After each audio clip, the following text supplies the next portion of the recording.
Nous sommes le 8 août 2015 et aujourd'hui nous allons, Inch'Allah Ta'ala, entrer dans le 5e cours de ce livre, Les fondements de la Sunna de l'imam Ahmad ibn Hanbal rahimahullah. À travers le dernier cours, nous avons évoqué certaines choses, parmi lesquelles les signes montrant que l'individu est innovateur. Car tout innovateur laisse apparaître des signes, quand bien même il cacherait sa mauvaise croyance, sa mauvaise méthodologie, ses mauvaises pratiques. Il y a des signes qui apparaîtront de lui. Aujourd'hui, nous allons voir les signes qui montrent que les individus font partie des gens de la Sunna.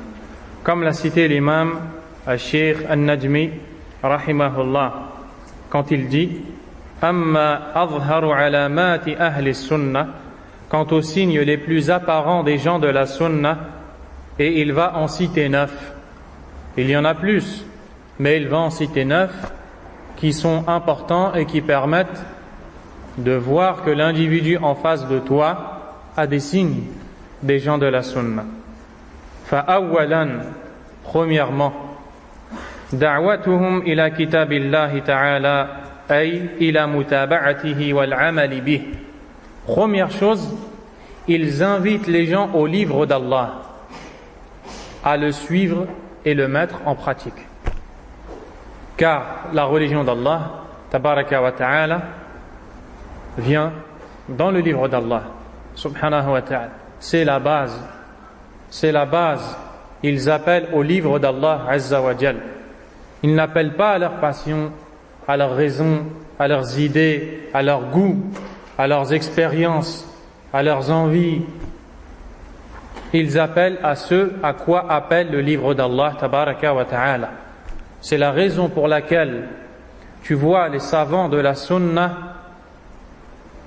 Allah azza wa jal a illuminé leur bouche, leur visage et leur langue par cette parole bénie, qala Allahu ta'ala, qala Allahu ta'ala.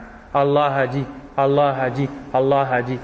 Et c'est la raison pour laquelle, dans énormément de fatawa, d'avis juridiques prononcés par des savants de la Sunna, lorsqu'on leur pose des questions, ils répondent Al-Jawab, Qala Allahu Ta'ala.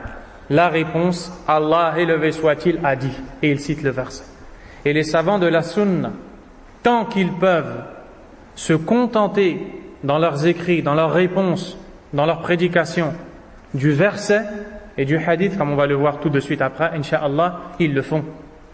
Et c'est la raison pour laquelle vous voyez des livres qui sont connus dans la Sunna, comme Kitab al-Tawhid, du grand savant Muhammad ibn Abdul Wahhab, al-Tamimi, rahimahullah, Bab Qawlihi Ta'ala, chapitre, la parole d'Allah. Même le nom du chapitre ne vient pas de lui. Le nom du chapitre, c'est un verset du Coran. Voici un des plus grands signes des partisans de la Sunna. Ils appellent au livre d'Allah à le suivre et le mettre en pratique. Ils appellent les gens à étudier le livre d'Allah, à fournir des efforts dans la compréhension du livre d'Allah, à mettre en pratique le livre d'Allah, à propager le livre d'Allah, subhanahu wa ta'ala. Thaniyan, deuxièmement, tafsiruhum lahu bil athar, ay bis sunnah, wa tafsiru as-sahabati wa tabi'in. Ils expliquent le Coran par ce qu'on appelle al-athar. Et ce qui est voulu ici par le terme athar, c'est-à-dire la sunna et l'explication des compagnons et de ceux qui les ont suivis. Donc, des fois quand on emploie le terme athar et quand on dit ahlul athar, on parle de la sunna du prophète sallallahu alayhi wa sallam, mais aussi la voix des compagnons et des premières générations. Donc, les savants de la sunna, les partisans de la sunna, donnent les explications du Coran qui ont déjà été données par le prophète sallallahu alayhi wa sallam, par les compagnons radiyallahu anhum, par les tabi'un rahimahumullah, as-salafus salih, les pieux prédécesseurs. Et ils disent, ils ont pour conviction que la voie des pieux prédécesseurs dans la compréhension des textes du Coran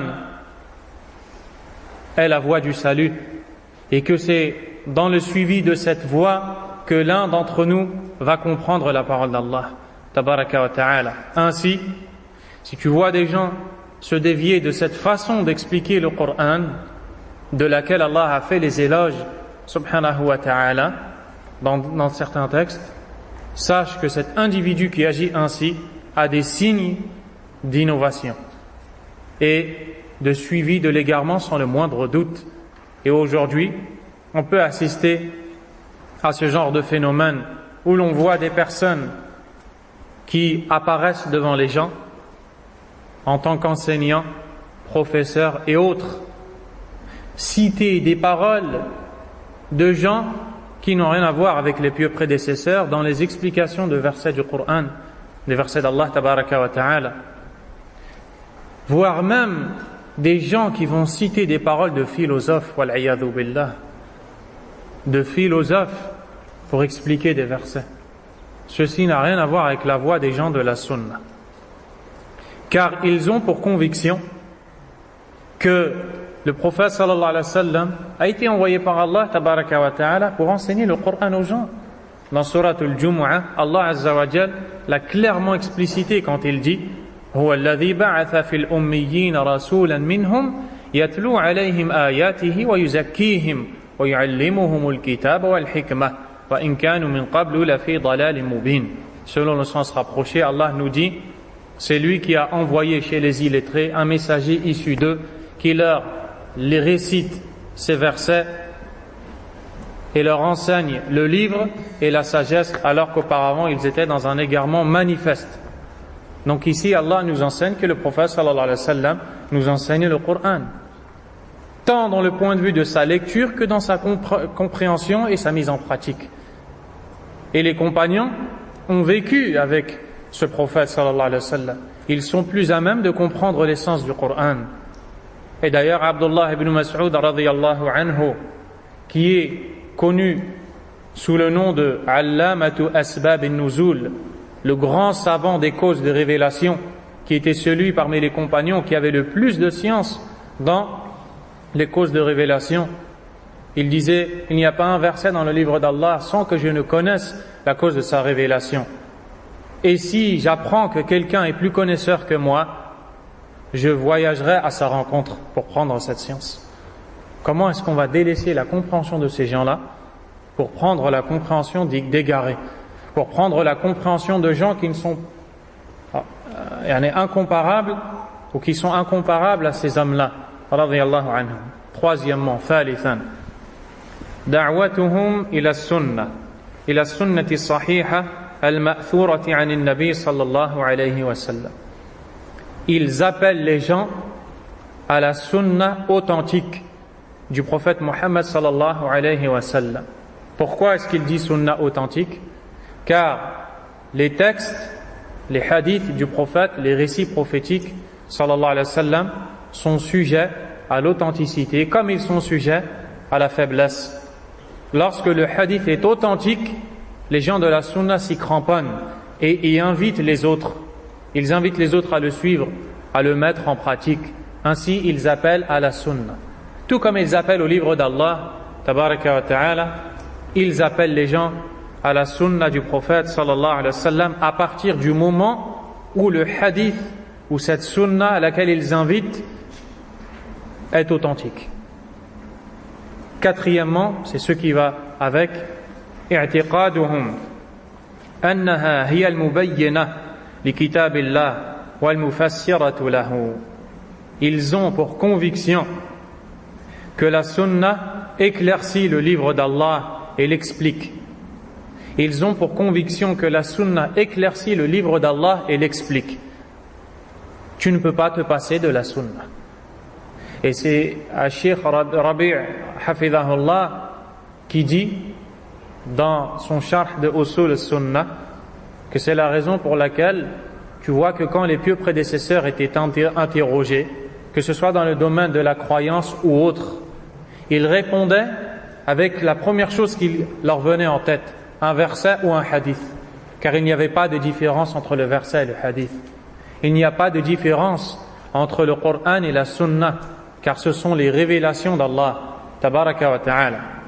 Et ceux qui disent et prétendent se contenter du Coran en dehors de la Sunna ne sont pas des gens de la Sunna et sont des menteurs.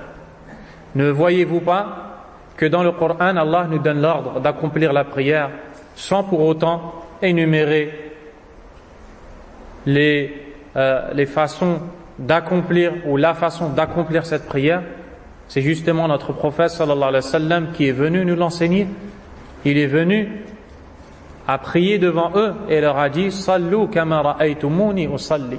Priez comme vous m'avez vu prier.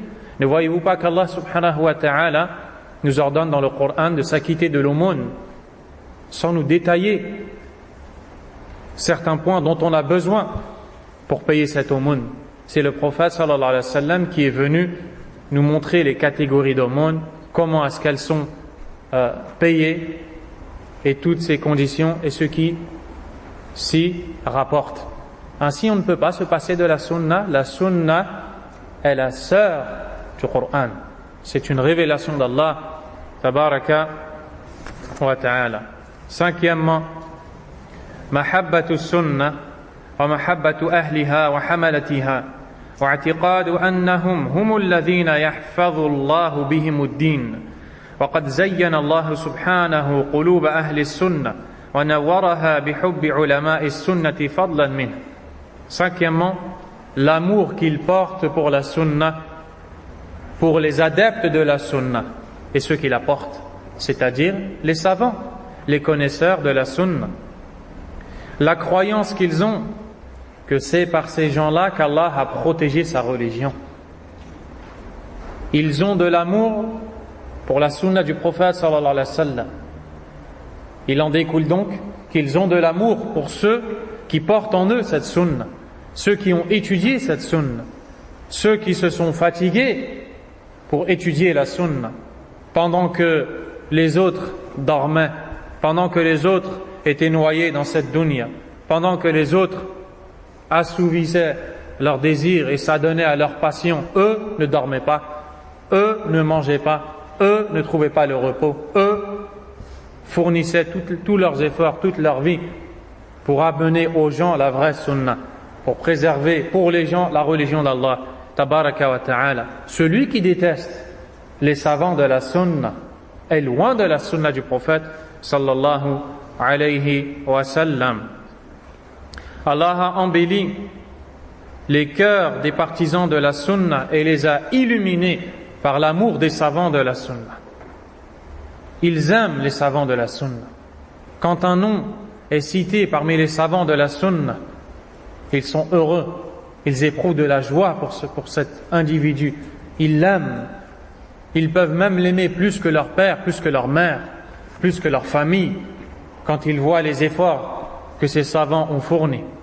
Et Allah Azza wa Jal sait que nous aimons les savants de la sunna. Et nous demandons à Allah tabaraka wa ta'ala de mettre dans nos cœurs l'amour pour les savants de la sunna, pour les gens de la sunna, et d'illuminer nos cœurs par l'amour pour les savants de la sunna. On dit un jour au tabi'i Abu Bakr ibn Ayyash rahimahullah, man est sunni?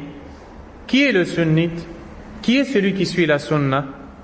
قال الذي إذا ذكرت الأهواء لم يتعصب لشيء منها. Il répondit, celui qui, lorsque les passions sont citées, il ne s'accroche à aucune d'entre elles, car il aime la sunna.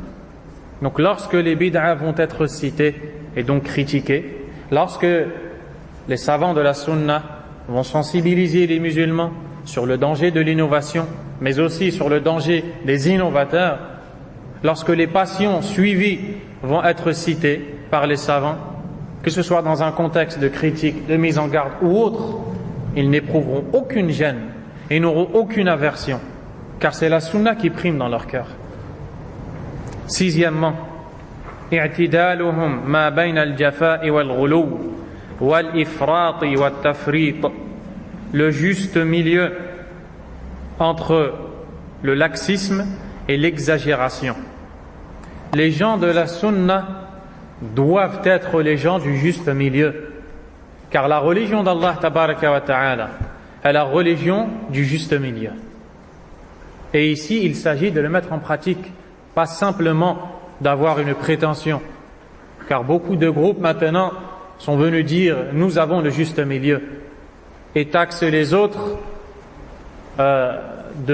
d'exagérateurs ou d'extrémistes et autres, particulièrement Ahlus Sunnah, les Salafiyoun, les gens de la Sunna. Ils disent d'eux qu'ils n'ont pas le juste milieu, alors que ce sont eux qui sont plus à même de suivre les textes du Coran et de la Sunna. On a d'un côté les gens du juste milieu, Ahlus Sunnah, et on a de l'autre côté par exemple Al-Khawarij, qui sont eux exagérateurs, et de l'autre côté Al-Murji'a. Al-Murji'a, qui sont ceux qui ont innové dans la croyance. Et ils disent que la foi est une seule et même chose, elle n'augmente pas et ne diminue pas, et que la foi de l'un d'entre nous est identique à la foi de Jibril et de Abu Bakr as-Siddiq radiyallahu anhu, et que lorsque quelqu'un commet un péché majeur, ça n'affecte pas sur sa foi. Il y a ces gens-là d'un côté, ils sont laxistes, et de l'autre côté il y a les exagérateurs al-Khawarij qui eux se basent sur les textes de la menace, les textes relatifs à la menace, où des grands péchés sont cités et une menace en découle. Et ils disent que ceux qui commettent des péchés majeurs sont des mécréants. D'un côté, il y a ceux qui disent, dans la façon de parler, fais ce que tu veux, ça n'aura pas d'impact sur ta foi. De l'autre côté, il y a ceux qui disent, si tu agis ainsi, tu m'écrois. Et au milieu, il y a Ahlus Sunnah. Dans Fi Bab al-Qadr, dans le sujet du destin, il y a Ahlus Sunnah qui ont pour croyance qu'Allah a décrété, mais qu'ils ont en même temps le libre arbitre. Et de l'autre côté, il y a Al-Jabriya qui disent que nous n'avons pas le libre arbitre et qu'Allah tabaraka wa ta'ala nous a contraints sans pour autant nous laisser le choix. Et de l'autre côté, il y a Al-Qadariya. Al-Qadariya qui disent que rien n'est décrété par Allah et qu'Allah ignore ce que nous allons faire demain. Wal-'iyadhu billah. Il y a Ahlus Sunnah qui sont de juste milieu dans tous les domaines. Ils sont tout le temps entre les deux extrêmes, les exagérateurs et les laxistes. Sabi'an, septièmement, أنهم لا يغلون في أحد من أئمتهم حتى يعتقدوا فيه العصمة لا من الصحابة ولا من غيرهم. Ils n'exagèrent pas envers leurs grands imams en croyant qu'ils sont infaillibles. Ils n'exagèrent pas envers leurs grands imams en croyant qu'ils sont infaillibles, que ce soit les compagnons ou autres que les compagnons. Ils n'ont pas d'exagération. Les gens de la sunna sont dans le juste milieu. Ils ne disent pas que les imams sont infaillibles. Ils disent qu'ils sont sujets à l'erreur. Mais simplement, ils disent qu'ils sont aptes à faire un effort d'interprétation. S'ils font erreur, ils sont récompensés. Et si ils obtiennent le juste, la question juste, s'ils font erreur, ils sont récompensés. Mais s'ils ont l'avis juste et ont réussi à l'atteindre, ils ont double récompense. La récompense de l'effort de recherche, la récompense de l'effort de recherche et la récompense quand ils ont trouvé justement l'avis qui est voulu par Allah Azza wa Jal. Par contre, s'ils font erreur, ils ont quand même une récompense qui est l'effort de recherche, comme l'a dit le prophète sallallahu alayhi wa sallam. Mais ceci concerne ceux qui sont aptes à faire l'effort de recherche, qui sont les savants, qui ont assez d'outils scientifiques pour agir de cette façon. Ainsi, les gens de la sunna ne croient pas que leurs savants sont infaillibles. Ils savent qu'ils peuvent faire erreur. Et les gens de la bid'a accusent les gens de la sunna de croire que leurs savants sont infaillibles. Car quand les gens de la sunna citent une question quelconque, ils citent les paroles de leurs savants. Les gens de l'innovation qui sont en face d'eux, qui n'ont rien comme argument pour leur répondre, vont dire: vous citez tout le temps tel savant, tel savant, tel savant. Vous croyez qu'ils sont infaillibles? Ils peuvent se tromper. Et comme ils disent, ou comme on dit, ils prêchent un convaincu. Les savants, les gens de la sunna sont les plus à même de savoir qu'on ne croit pas que autre que le prophète est infaillible. Seul le prophète est infaillible, sallallahu alayhi wa sallam. Huitièmement, annahum yubghiduna ahla al-bid'a wa yata'abbaduna lillah bimujahadatihim wa bayani halihim wa bid'ihim hatta yahdharaha an-nasu wa yahdharuhum. Huitièmement, ils détestent les gens de l'innovation. Ils n'ont absolument aucune gêne à détester les innovateurs. C'est même une obligation de détester ceux qui innovent, les innovateurs dans la religion d'Allah, tabaraka wa ta'ala. Sachez que ce sont les savants qui jugent une personne d'innovatrice. Il n'appartient pas au commun des musulmans d'agir ainsi. Ce sont les savants. Mais lorsque les savants jugent quelqu'un d'innovateur, il faut obligatoirement le détester.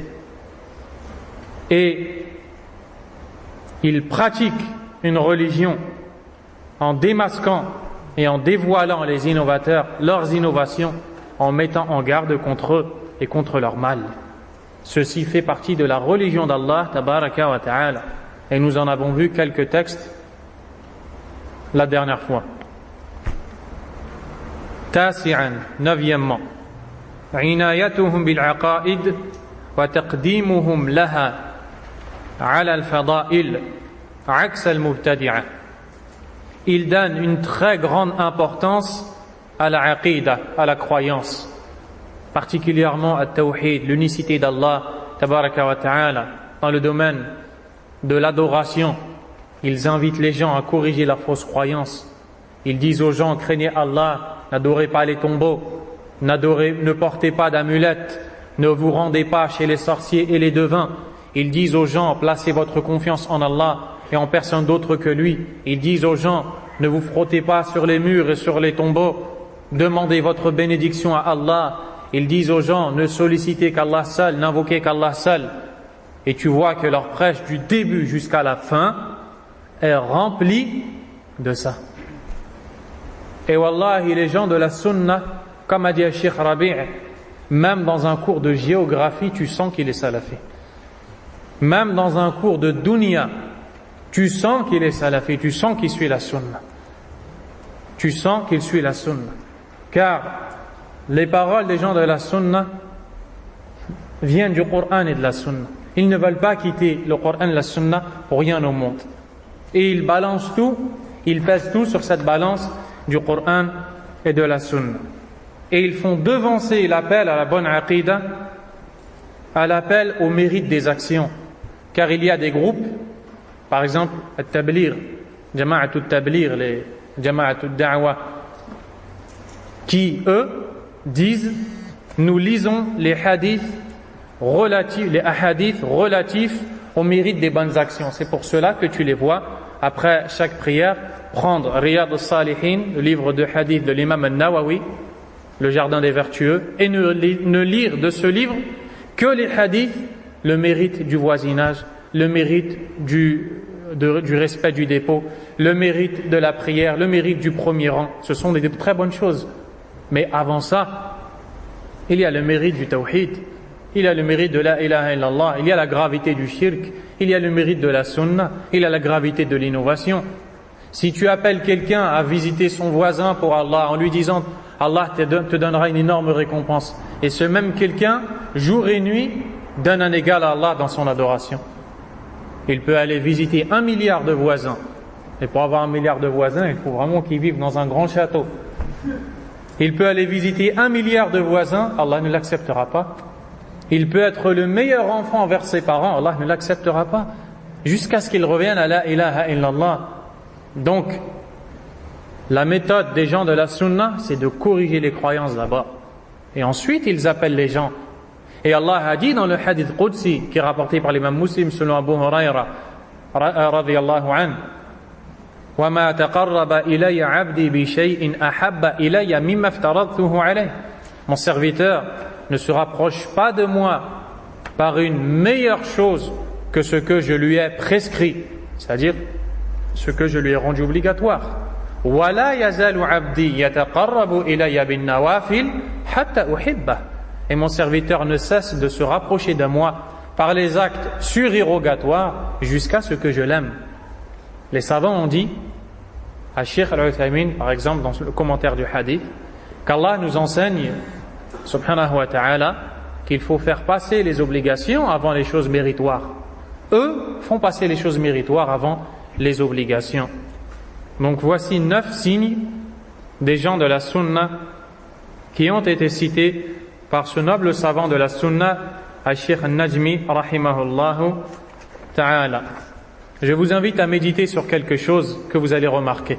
Al-Sheikh Al-Najmi a dit, les gens de la sunna citent le Coran, puis la sunna, puis les paroles des pieux prédécesseurs.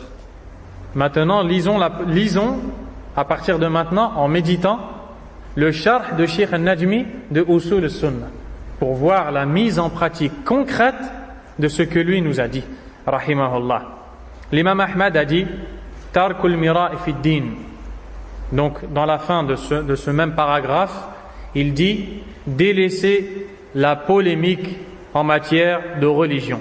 Wa tarkul mira'i wal jidali wal khusumati fi din. Délaisser la polémique, les disputes dans la religion.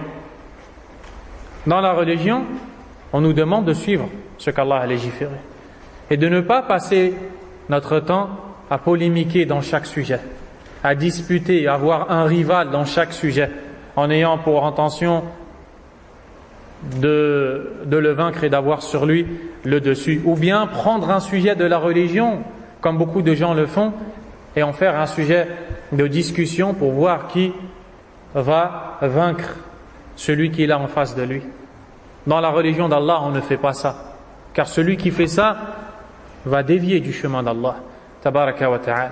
Il a ouvert les portes aux shubuhat, aux ambiguïtés. Et c'est de cette façon que beaucoup de gens ont dévié de la voie d'Allah. Tabaraka wa ta'ala. Al-Sheikh Al-Najmi a dit Al-Sharh, le commentaire. Ad-Dalil qawluhu ta'ala. La preuve en est la parole d'Allah. Regardez, il met en pratique ce qu'il dit. Car il a trouvé un verset avec lequel il peut se contenter de parler. Et c'est ce qu'il va faire dans ce chapitre. Il ne va rien dire de lui. La parole d'Allah tabaraka wa ta'ala dans surat Ar-Rum, وَلَا تَكُونُوا مِنَ الْمُشْرِكِينَ مِنَ الَّذِينَ فَرَّقُوا دِينَهُمْ وَكَانُوا شِيَعًا. Et ne soyez pas du nombre des polythéistes, des associateurs, ceux qui ont divisé leur religion et ont formé plusieurs sectes. Ceux qui ont divisé leur religion et ont formé plusieurs sectes. وَقَالَ عَزَّ وَجَلَّ. Et Allah tabaraka wa ta'ala a dit Ma yujadilu fi ayati Allahi illa alladhina kafaru. Ne polémique au sujet des versets d'Allah, seuls les mécréants. En surat Ghafir, le pardonneur, verset 4. Donc ici Allah nous enseigne que c'est une caractéristique de ces gens-là que de polémiquer dans les versets d'Allah et dans la religion.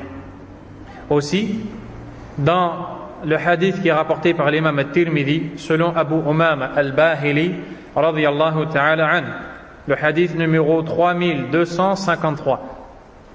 Le prophète sallallahu alayhi wa sallam a dit Ma dhalla qawmun ba'da hudan kanu alayhi illa utul jadal. Un peuple ne s'est égaré, un peuple ne s'est jamais égaré d'une guidée dans laquelle il était sans recevoir tout de suite après l'art de la polémique. C'est-à-dire que lorsque tu es dans la guidée, puis tu vois ce droit chemin clair, mais tu t'en détournes, la seule chose qu'on va entendre de toi, c'est la polémique, la dispute et l'envie de vaincre, de contester et de t'opposer.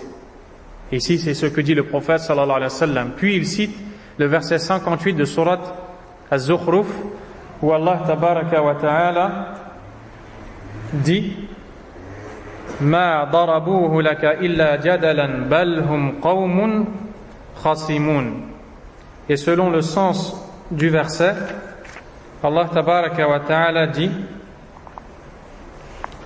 donc dans le tafsir d'Ibn Kathir rahimahullah, il y a toute l'histoire de la cause de ce verset. On va vous la résumer incha'Allah ta'ala. Allah tabaraka wa ta'ala a révélé un verset où il a dit innakum wa ma ta'buduna min dunillahi hasabu jahannam antum laha waridun, c'est-à-dire dans le sens rapproché du verset, vous et ceux que vous adorez en dehors d'Allah serez le combustible du feu dans lequel vous entrerez. Le prophète sallallahu alayhi wa sallam s'est adressé à Quraysh et leur a récité ce verset. Puis ils n'ont pas trouvé quoi répondre. C'est alors qu'un parmi les mécréants, parmi les polythéistes, est venu et a voulu polémiquer sur ce verset et s'y opposer en disant: mais que dire de Isa alors? Écoutez bien, Isa alayhi salam a été adoré par les chrétiens en dehors d'Allah, tabaraka wa ta'ala, n'est-ce pas? La réponse est ici. Cet homme, quand il a donné cette parole, le peuple de Quraysh a éprouvé de la joie, car il a pensé que cette parole était une issue et qu'il s'y trouvait un argument en leur faveur. Ils ont donc été voir le prophète sallallahu alayhi wa sallam et lui ont dit: que dis-tu de Isa? Allah azza wa jalla a révélé le verset suivant, dans lequel, dans le premier verset, il disait que ceux qu'ils adorent en dehors d'Allah tabaraka wa ta'ala, ainsi qu'eux-mêmes les adorateurs, seront le combustible du feu. Après cette polémique, Allah a révélé un deuxième verset qui suit ce premier verset, dans lequel il dit: innal ladhina sabaqat lahum minna innal ladhina sabaqat lahum man yudhakkiruni bil aya. Na'am. Barakallahu fik. Innal ladhina sabaqat lahum minna al husna ulaika anha mub'adun. Donc dans le sens de ce verset, Allah azza wa jalla dit que ceux qui ont suivi le droit chemin correctement seront écartés du feu. Ainsi, Isa a suivi le droit chemin d'Allah, il était un prophète et messager, il a été écarté du feu, du châtiment d'Allah, il n'est pas concerné par ce verset.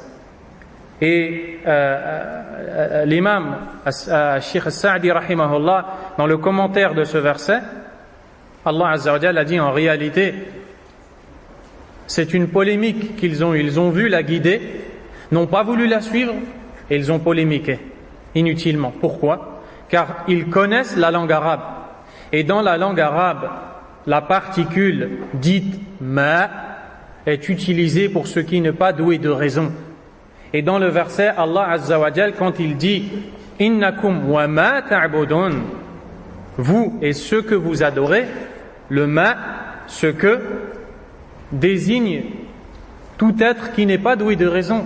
Isa est doué de raison. Les anges sont doués de raison. Donc ils ne sont pas cités par ce verset. Et eux le savent, car ils sont les maîtres de la langue arabe.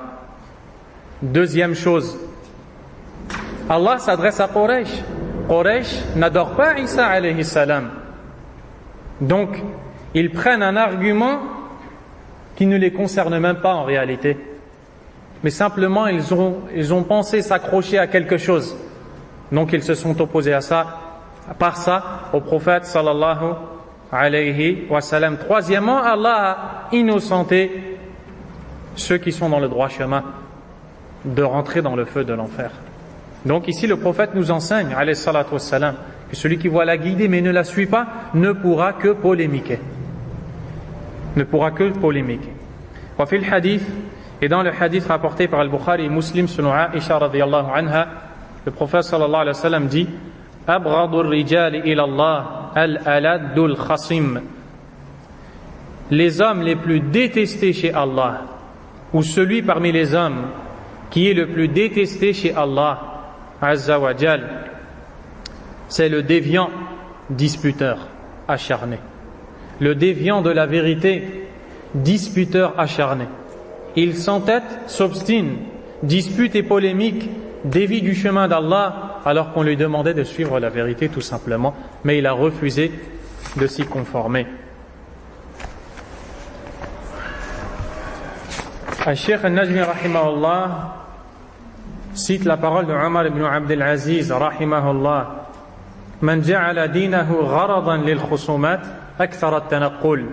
Celui qui fait de sa religion quelque chose, celui qui fait de sa religion un sujet de dispute, il utilise les sujets de sa religion à chaque fois pour polémiquer, pour débattre, il va basculer à chaque fois. C'est-à-dire, il va basculer d'une idée à une autre, d'une conviction à une autre, d'un groupe à un autre. À chaque fois, il discute. C'est la raison pour laquelle vous voyez les savants de la sunna, quand ils parlent, c'est très peu ce qu'ils disent, mais c'est très clair. C'est suffisant et c'est ce dont les auditeurs, leurs auditeurs ont besoin. Alors que les gens de l'innovation éprouvent un grand besoin de montrer qu'ils ont atteint le sommet de la connaissance. Donc, ils parlent et n'ont rien dit. Des cassettes entières, tu écoutes et à la fin, tu n'as rien compris. C'était éloquent, ils ont employé les meilleurs mots, mais tu restes toujours comme ça et tu attends, tu n'as rien compris, tu ne sais pas comment adorer Allah. Et tu vois les savants de la sunna qui parlent très peu, tu sors heureux, car tu sais comment te rapprocher d'Allah subhanahu wa ta'ala. Et on trouve des gens qui critiquent cette façon de faire des savants de la sunna. Wal'iyadhu billah. Et pensent que la science c'est de parler beaucoup. Et l'imam Ibn Rajab al-Hanbali, rahimahullah, dans son écrit bénéfique et très utile intitulé Fadlu ilm al-salaf ala ilm al-khalaf, le mérite de la science des prédécesseurs sur la science des successeurs, ceux qui sont venus après, dit nous avons été éprouvés en notre époque. Il parle de son époque. Que dirait-il s'il voyait la nôtre? Nous avons été éprouvés dans notre époque par des gens ignorants qui pensent que la science réside dans le fait de parler beaucoup. Ainsi, ils ont jugé savants ceux qui ont parlé beaucoup et ignorants ceux qui ont modéré leurs paroles. Et Abdullah ibn Mas'ud radiyallahu anhu dit à ses compagnons qui vivaient avec lui, vous vivez une époque où sont nombreux les savants et peu sont les orateurs, les prêcheurs qui parlent. Et une époque viendra où très nombreux seront les parleurs, les orateurs, et très peu seront les savants. Et Cheikh Al-Fawzan, qu'Allah le préserve et allonge sa vie dans la défense de la sunna et le maintient sur ce droit chemin, quand il cite ces passages, il pleure, hafidahullah, et c'est ce grand savant, cette sommité, car il sait de quoi il parle. Eux savent de quoi il parle. L'imam Ahmad rahimahullah, ou d'abord Al-Hassan rahimahullah a dit, Al-Hassan al-Basri, un tabi'i, a dit à un homme qui est venu polémiquer avec lui. Il lui a dit Amma ana faqad absartu dini fa in kunta adlalta dinak faltamishu. Un homme est venu polémiquer avec lui. Al-Hassan lui a dit quant à moi, je suis clairvoyant dans ma religion. C'est-à-dire, je connais ma méthodologie, je connais ma voie, je sais ce que je dois faire dans ma religion. Quant à toi, si tu t'es égaré de ta religion, va la chercher. Il ne laissait pas, il ne donnait pas de temps dans la polémique. Il ne répondait pas à ceux qui aimaient les disputes et la polémique. Ainsi, nous passons à une autre partie du livre sur le Sunnah. L'imam Ahmad rahimahullah ta'ala dit وَالسُّنَّةُ عِنْدَنَا آثَارُ رَسُولِ اللَّهِ صَلَّى اللَّهُ عَلَيْهِ وَسَلَّمَ وَالسُّنَّةُ تُفَسِّرُ الْقُرْآنَ وَهِيَ دَلَائِلُ الْقُرْآنِ وليس في السنة قياس ولا تضرب لها الأمثال ولا تدرك بالعقول ولا بالأهواء إنما هو الاتباع وترك الهوى. Ce qui veut dire, chez nous, la sunna est le récit des faits rapportés du messager d'Allah sallallahu alayhi wa sallam. La sunna explique le Coran, elle constitue les arguments du Coran. La sunna n'accepte pas de raisonnement à son détriment. On ne lui attribue pas de semblable. Elle ne se maîtrise guère par la raison ni par la passion, mais par le suivi et le délaissement de la passion. Ici, l'imam Ahmad rahimahullah va mettre en évidence ce qui est voulu par la sunna. Al-Sheikh Al-Najmi rahimahullah dit إذا قيل آثار رسول الله صلى الله عليه وسلم فإن المراد بها ما نقل عنه صلوات الله وسلامه عليه من أقوال وأفعال وإقرارات. Lorsque nous disons les récits du messager d'Allah sallallahu alayhi wa sallam, ce qui est voulu par les récits, ce sont toutes ses paroles, ses actions, ainsi que ses approbations. Et chez les savants du hadith, ceci est la définition, ou chez les savants du fiqh, la jurisprudence, ceci est la définition de la sunna. La définition de la sunna, c'est la suivante: les paroles, les actions, les approbations du prophète sallallahu alayhi wa sallam. Quand le prophète a dit, c'est une sunna. Quand le prophète a fait, c'est une sunna. Quand le prophète a vu faire et a approuvé, c'est une sunna. Et Al-Sheikh Ubayd al-Jabiri a dit dans son commentaire, ici l'imam Ahmad rahimahullah va confirmer ce qu'il a déjà éclairé au début de ce livre. Quand il a cité 2 points au début de ce livre. Premier point, طريقة معرفة السنة على الوجه الصحيح وهو آثار الصحابة واتباعهم. Au début du livre, l'imam Ahmad rahimahullah nous a enseigné la connaissance de la sunna, ou la voie à suivre pour connaître la sunna, qui n'est autre que la voie des compagnons du prophète sallallahu alayhi wa sallam.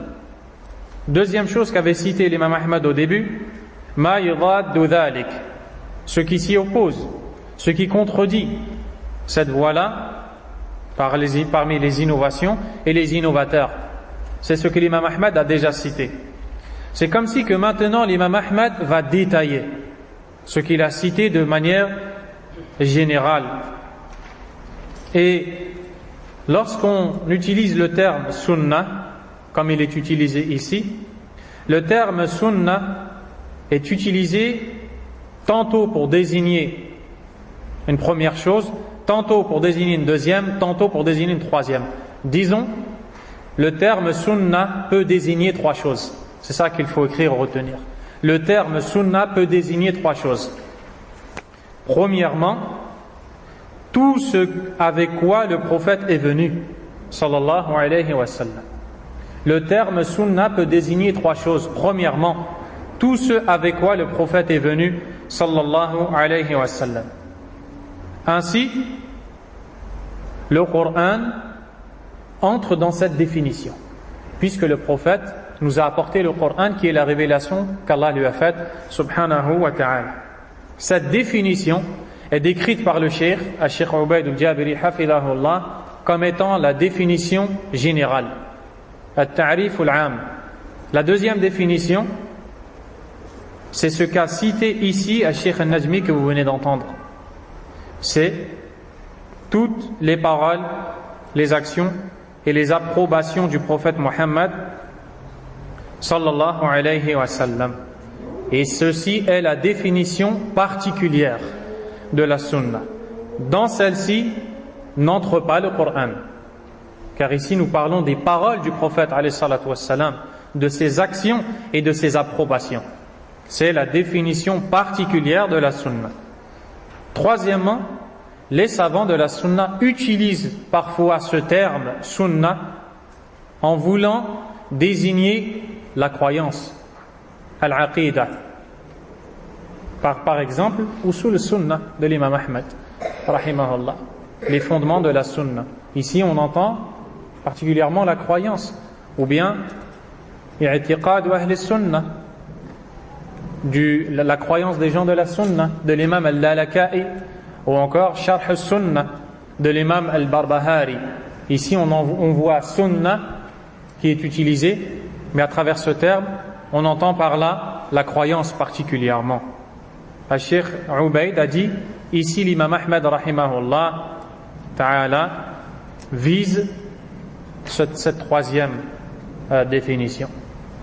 Quand il dit وَالسُّنَّةُ عِنْدَنَا آثَارُ رَسُولِ اللَّهِ, et la sunna chez nous est le récit des faits rapportées du messager sallallahu alayhi wa sallam. Ou bien, il se peut qu'il a voulu les 3 définitions.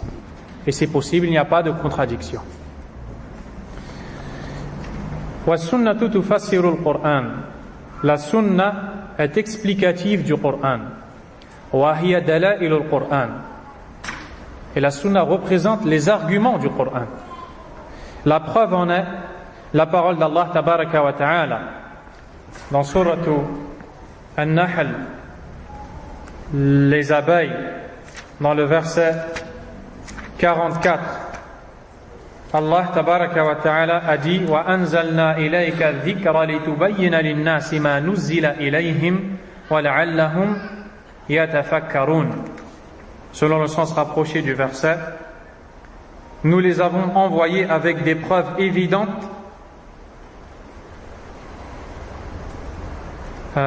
et des livres saints, et vers toi nous avons fait descendre le Coran pour que tu exposes clairement aux gens ce qu'on a fait descendre pour eux et afin qu'ils réfléchissent. Ce verset doit être connu des gens de la sunna, car c'est la preuve que la sunna est explicative du Coran et qu'on ne peut pas se passer de la sunna pour comprendre le Coran. Car ici, dans le sens, Allah Azza wa Jalla s'adresse à son prophète sallallahu alayhi wa sallam et lui dit: et nous avons fait descendre vers toi le rappel. Ce qui est voulu par le rappel, c'est le Coran, pour que tu exposes clairement aux gens ce qu'on a fait descendre pour eux, pour que toi, ô prophète, exposes ce Coran et sa compréhension, sa mise en pratique à ces gens. Donc Allah a révélé le Coran au prophète sallallahu alayhi wa sallam et a donné la mission au prophète sallallahu alayhi wa sallam de faire comprendre aux gens ce Coran en leur expliquant l'essence. Donc on ne peut pas séparer le Coran de la sunna. Seul un innovateur sépare le Coran de la sunna. Allah Azza wa Jal a aussi dit dans sourate Al-Jumu'ah: huwa alladhi ba'atha fil ummiyyin rasulan minhum yatluu alayhim ayatihi wa yuzakkihim wa yu'allimuhum al-kitaba wal hikmah فالكتاب القرآن والحكمة هي سنة الرسول صلى الله عليه وسلم. Dans le sens rapproché du deuxième verset de Surat Al-Jumu'ah, le vendredi, Allah Azza wa Jal nous dit: et c'est lui qui a envoyé chez les illettrés un messager issu d'eux qui leur récite ces versets, les purifie, leur enseigne le livre et la sagesse. Al-Sheikh Al-Najmi dit: le livre c'est le Coran, la sagesse c'est la sunna. Le prophète sallallahu alayhi wa sallam enseigne aux gens le Coran. On ne peut pas séparer le Coran de la sunna, c'est tout juste impossible. Et celui qui sépare le Coran de la sunna est un égaré, et il ne va que s'égarer et égarer les autres. Wal'iyadhu billah. وقال النبي صلى الله عليه وسلم ألا إني أوتيت القرآن ومثله معه. L'imam Ahmad rapporte, ainsi que l'imam Abu Daoud, le hadith sous le numéro 4604, jugé authentique par l'imam Al-Albani rahimahullah, que le prophète sallallahu alayhi wa sallam a dit: on m'a donné le Coran et son semblable avec. De quoi est-ce qu'il parle? De la sunna. On m'a donné le Coran et son semblable avec. Le Coran et la sunna sont deux révélations d'Allah. Il n'y a absolument aucune différence entre le Coran et la sunna authentique.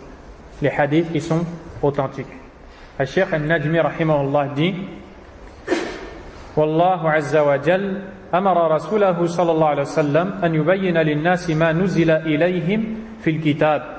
Et Allah azza wa jal a ordonné à son prophète sallallahu alayhi wa sallam d'éclaircir aux gens ce qui leur a été révélé du livre.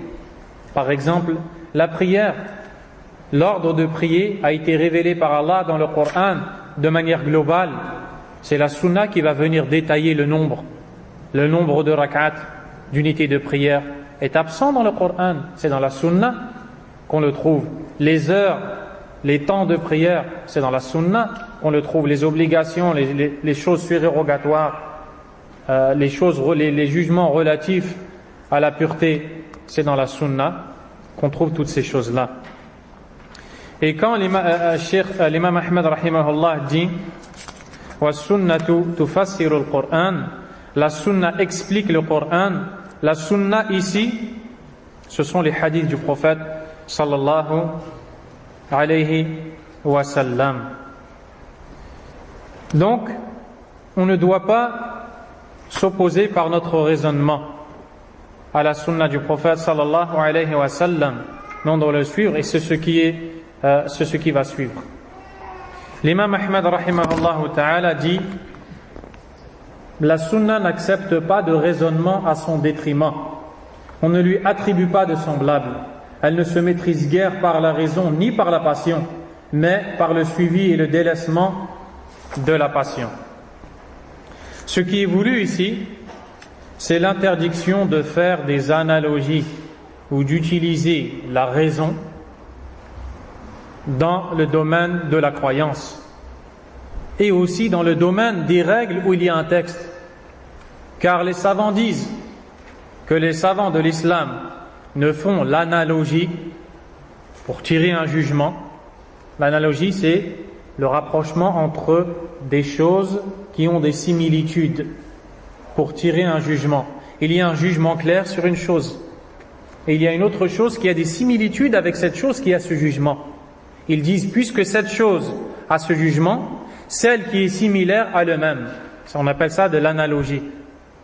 Et quand il y a un texte, on ne fait pas d'analogie. Les savants ont dit, c'est comme celui qui est sur le point de mourir. Il est obligé de manger la viande morte. Il ne mangera que ce qui lui suffit à rester vivant.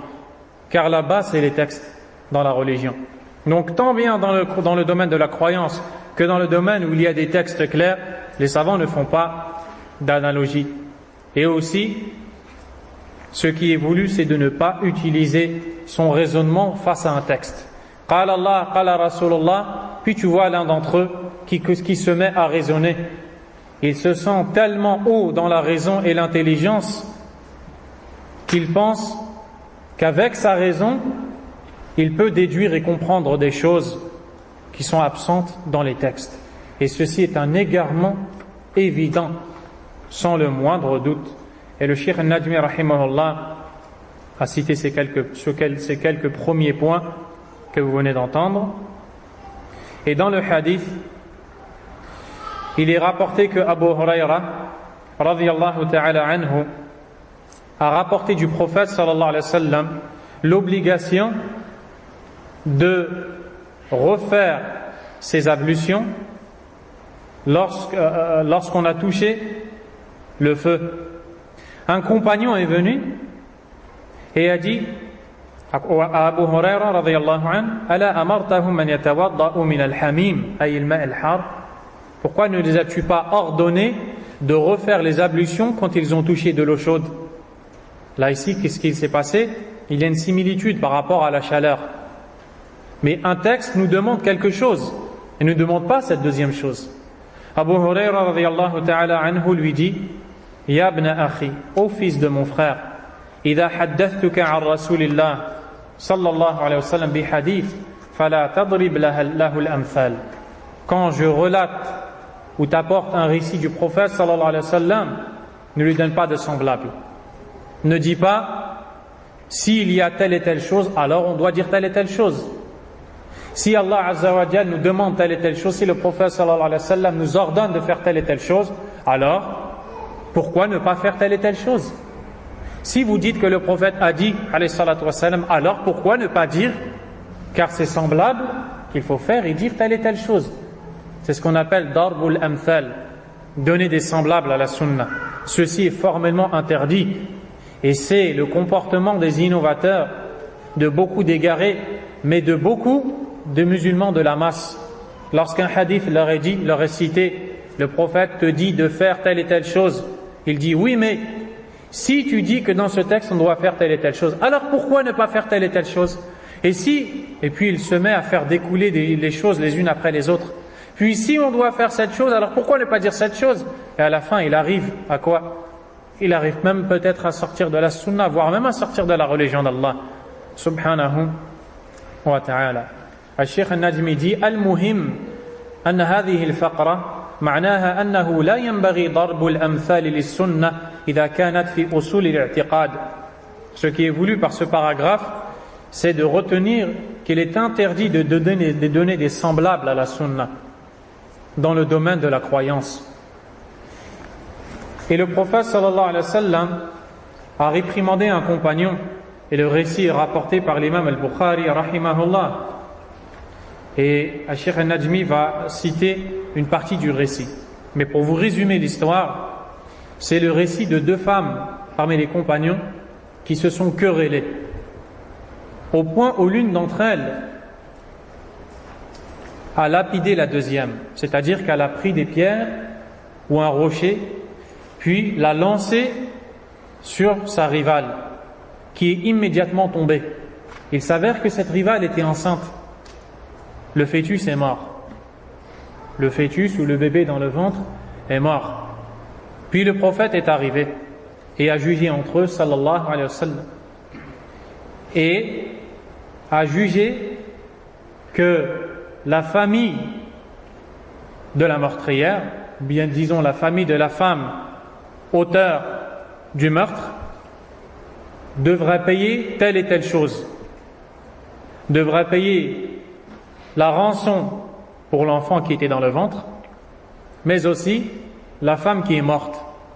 Et il a ordonné aux hommes de la famille de la femme qui a tué sa rivale de payer cette rançon. Il s'agissait de donner des chameaux et une certaine somme. Est arrivé un de la famille de cette femme et a été voir le prophète sallallahu alayhi wa sallam. C'est le compagnon Haml ibn Nabira radiyallahu anhu qui a dit: Kayfa aghramu ya Rasulallah man la shariba wa la akal wa la nataqa wa la istahal famithlu dhalika yutal. Et il s'est exprimé avec des rimes au messager sallallahu alayhi wa sallam, puis lui a dit: pourquoi dois-je payer au messager d'Allah pour quelqu'un qui n'a pas bu ni n'a mangé, qui n'a pas parlé ni n'a crié, c'est-à-dire en sortant du ventre de sa mère? Devrons-nous payer pour un tel? C'est-à-dire que le prophète alayhi salatu wa sallam dit: vous devrez payer pour le fœtus dans le ventre. Et le compagnon radiyallahu anhu est venu et a dit au messager d'Allah: devons-nous payer pour un bébé dans le ventre qui n'a pas encore poussé les premiers cris de la naissance, qui n'a pas encore mangé ni n'a bu? Qu'est-ce que le prophète lui a répondu? Le prophète sallallahu alayhi wa sallam lui a dit: Asad'un kasad'il kuhan, utilises-tu des rimes comme les rimes des devins? Wa fi riwaya innama hadha min ikhwanil kuhan, ceci n'est que le frère des devins, min ajli saj'ihi alladhi saj'a, à cause des rimes dont il est l'auteur. C'est-à-dire que le prophète a réprimandé son argumentation radiyallahu anhu. Pourquoi? Car il y a un texte clair. Le prophète sallallahu alayhi wa sallam leur a dit: vous devrez donner, c'était l'équivalent de 5 chameaux pour le bébé qui était dans le ventre. Il ne fallait pas s'opposer. Il ne fallait pas dire: oui, mais il n'a pas mangé, il n'a pas bu. Radiyallahu anhu. Le prophète a éduqué ses compagnons radiyallahu ta'ala anhum. Et Cheikh al-Najmi dit, à partir de là, il est interdit d'attribuer des semblables à la sunna dans le but de s'en débarrasser et de ne pas la mettre en pratique. À partir du moment où un hadith est authentique, dans lequel il y a un ordre du messager sallallahu alayhi wa sallam, le croyant doit le mettre en pratique, ne pas s'y opposer et ne pas donner de semblables. C'est-à-dire dire: oui, mais s'il y a telle chose, alors pourquoi telle chose? Alors pourquoi ne pas faire telle et telle chose? Il ne faut pas agir ainsi. Il faut prendre la parole du prophète sallallahu alayhi wa sallam et la mettre en pratique sans suivre ses passions. Par exemple, dans un hadith rapporté par l'imam al-Bukhari, il y a l'histoire de l'ange de la mort qui est venu voir Moussa alayhi salam pour reprendre son âme. Moussa a asséné un coup à l'ange de la mort et lui a crevé l'œil. L'ange de la mort est revenu voir Allah tabaraka wa ta'ala et s'est plaint à lui: oh Allah, tu m'as envoyé vers ton serviteur qui ne veut pas mourir, il m'a crevé l'œil. Allah tabaraka wa ta'ala a renvoyé l'ange de la mort vers Moussa et lui a dit: dis-lui, veux-tu vivre? Si c'est la vie que tu veux, alors pose ta main sur le dos d'un taureau. et tous les poils, ou bien le nombre de poils qui seront recouverts par ta main, on te donnera 1 année pour chaque poil que ta main va recouvrir. Et il est revenu et s'est adressé en ces termes à Moussa alayhi salam. Moussa lui a dit, et qu'y a-t-il après ces années? L'ange de la mort lui dit, tu mourras. Moussa lui dit, alors je préfère mourir maintenant. Cheikh Najmi cite cet exemple pour citer qu'il y a des gens qui entendent ce genre d'informations puis qui vont se baser sur leur raisonnement. Comment l'ange de la mort qui vient voir Moussa alayhi salam, puis Moussa crève l'œil de l'ange de la mort. L'ange de la mort revient voir Allah, Allah le renvoie. C'est inacceptable. C'est exactement ce qui est interdit de faire. Quand il y a un texte qui est clair, il est rapporté ici par l'imam al-Bukhari, rahimahullah ta'ala, on a la formelle interdiction d'avoir cette façon d'agir et de s'y opposer. C'est pour cela que Ali ibn Abi Talib, radiyallahu ta'ala anhu, n'est-ce pas qu'il a dit, Man law kana ad-din bil-ra'i لكان أسفل الخف أولى بالمسح من أعلاه وقد رأيت رسول الله صلى الله عليه وسلم يمسح على ظاهر خفيه.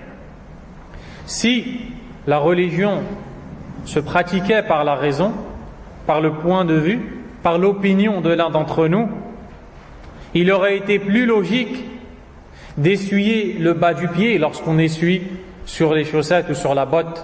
Quand on fait les ablutions, il fait partie de la sunna pour celui qui a enfilé ses bottes ou ses chaussettes en ayant fait ses ablutions préalables, lorsqu'il va perdre ses ablutions, de refaire ses ablutions sans enlever ses bottes ou ses chaussettes, mais simplement mouiller ses mains et les passer sur le dessus de ses pieds.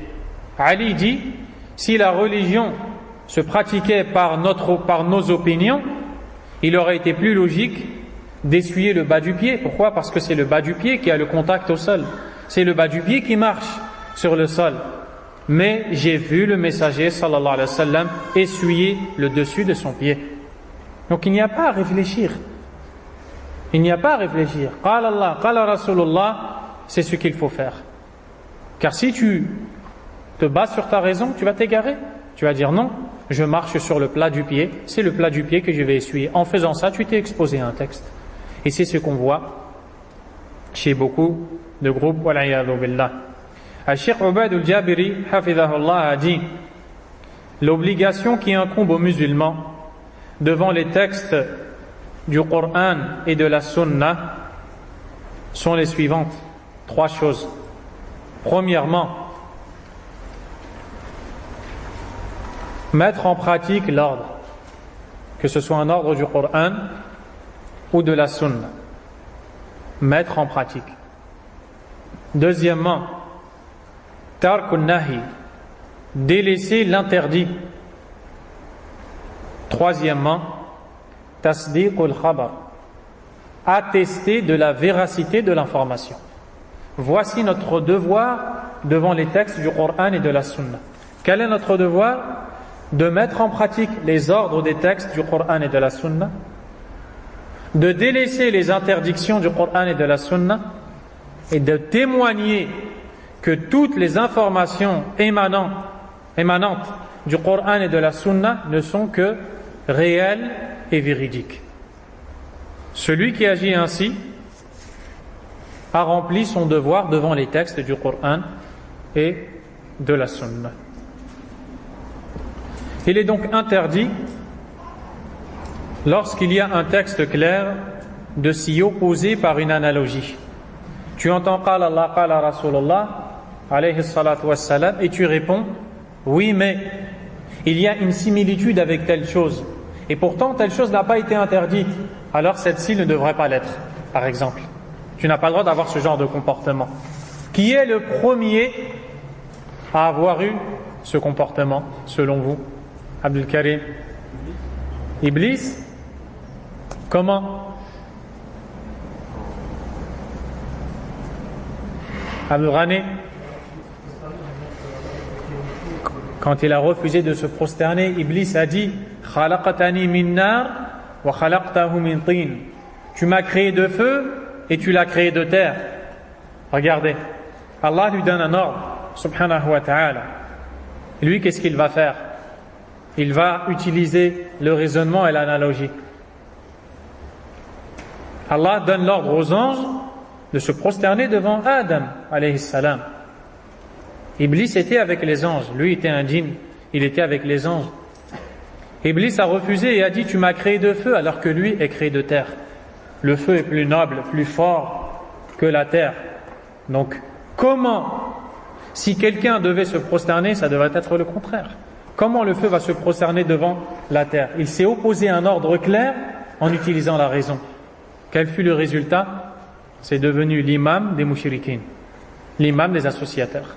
L'imam Ibn Taymiyyah rahimahullah a dit: وأصل الإشراك الذي هو من القياس الفاسد وهو من إبليس أول من قاس قياسا فاسدا وهو إمام المشركين وقائدهم.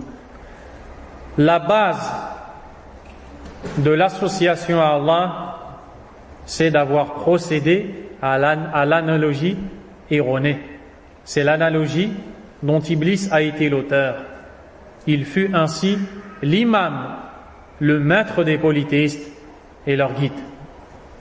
Car c'est avec cette analogie qu'il a refusé de se soumettre.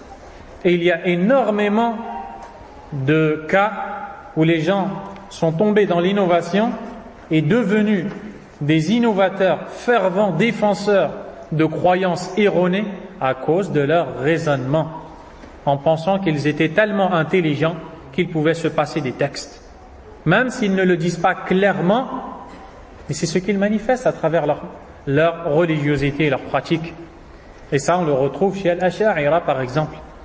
Al-Asha'ira, qui sont les prétendus suiveurs de Abul Hassan al-Ash'ari, rahimahullah, qui avait une croyance égarée, mais qui s'est repenti à Allah et qui a exposé clairement avant sa mort qu'il avait la même croyance que l'imam Ahmad, rahimahullah, si ce n'est que des gens ont continué sur cette voie égarée. Et lui en était innocent. Et il fait partie des gens de la sunna. Mais les gens de cette secte, al-Asha'ira, ont pour croyance que dans le domaine des noms et attributs d'Allah, on affirme et renie ce qui est en accord avec notre raisonnement. C'est pour ça qu'ils ont dit, parmi les attributs d'Allah, la vie, la puissance, la création. Pourquoi? Parce qu'ils ont réfléchi. Ils ont dit, si Allah a créé, ça implique forcément qu'il est vivant. On accepte de dire qu'Allah a la vie. Si Allah a créé, ça implique forcément qu'Allah est puissant. On accepte de dire qu'il est puissant. Et tous les autres attributs d'Allah qu'ils n'ont pas réussi à déduire par leur raisonnement, ils les ont niés. Par exemple, ils ont nié la miséricorde. Ils ont nié la miséricorde et ils ont dit Allah ne fait pas miséricorde. Pourquoi? Parce que la miséricorde, c'est un acte du serviteur, donc l'affirmer revient à dire qu'Allah a un semblable, alors que non, tu as une miséricorde, mais elle n'est pas semblable à celle d'Allah. C'est la croyance des gens de la sunna avec tous les noms et attributs. Mais eux, comme ils n'ont pas utilisé leur texte, ils ont utilisé leur raisonnement, ils se sont égarés dans cette voie. Et ils ont fait passer la raison avant les textes. Subhanallah. Ils font passer leur raison, ensuite ils cherchent dans les textes. Ce qui est en conformité avec leur raison, ils le prennent pour preuve pour leur raisonnement. Ce qui n'est pas en conformité avec leur raison, ils lui donnent un autre sens. Je vous donne un exemple. Parmi la croyance des gens de la sunna, croire qu'Allah a deux mains. Allah a dit dans le Coran, bal yadahu mabsutatan. Ses deux mains sont tendues. Yunfiqu kayfa yasha. Il dépense comme il veut. Les savants de la sunna ont dit Allah a deux mains. Et rien ne ressemble à Allah. On n'a pas le droit de demander comment, mais on sait qu'il les a. Azza wa Jal. Eux ont dit, non, notre raison ne peut accepter qu'Allah ait deux mains, car ça reviendrait à le faire ressembler aux créatures. Et c'est du shirk. C'est de l'anthropomorphisme. On a donné un égal à Allah. Wal'iyadhu billah.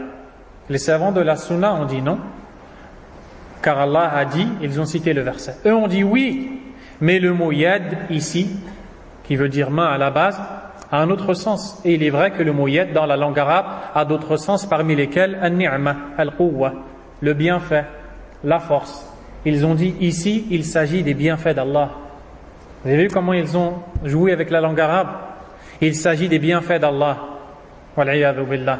Les savants de la Sunna leur ont répondu en leur disant: ô vous, si vous dites que dans ce verset, les deux mains dont on parle, en réalité, concernent ou veulent dire les bienfaits, vous serez obligés de dire qu'Allah a deux bienfaits. Parce qu'Allah a dit les deux bienfaits. Et dans le verset, Allah Azza wa Jalla a dit: wa in ta'uddu ni'matallahi la tuhsuha. Et si vous voulez compter les bienfaits d'Allah, vous ne sauriez les dénombrer. Donc si vous dites qu'Allah a deux mains, vous mécroyez en ce verset-là. Vous sortez de l'islam. Donc ils ont voulu sortir d'un égarement. Et qu'est-ce qu'ils ont fait? Ils sont rentrés dans un autre. Pourquoi? Parce qu'ils suivent la raison. Et celui qui suit la raison sort du chemin du prophète Mohammed sallallahu alayhi wa sallam.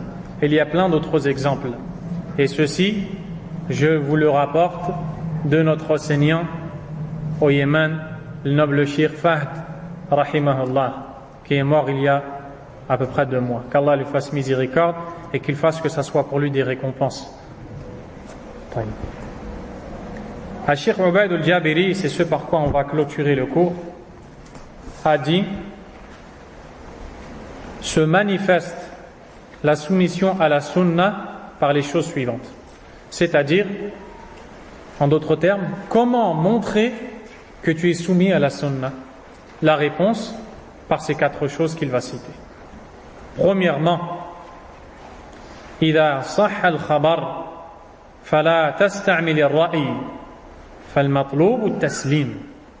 Premièrement, quand le texte est authentique, tu n'as pas à amener ton opinion, ton point de vue ou ta raison.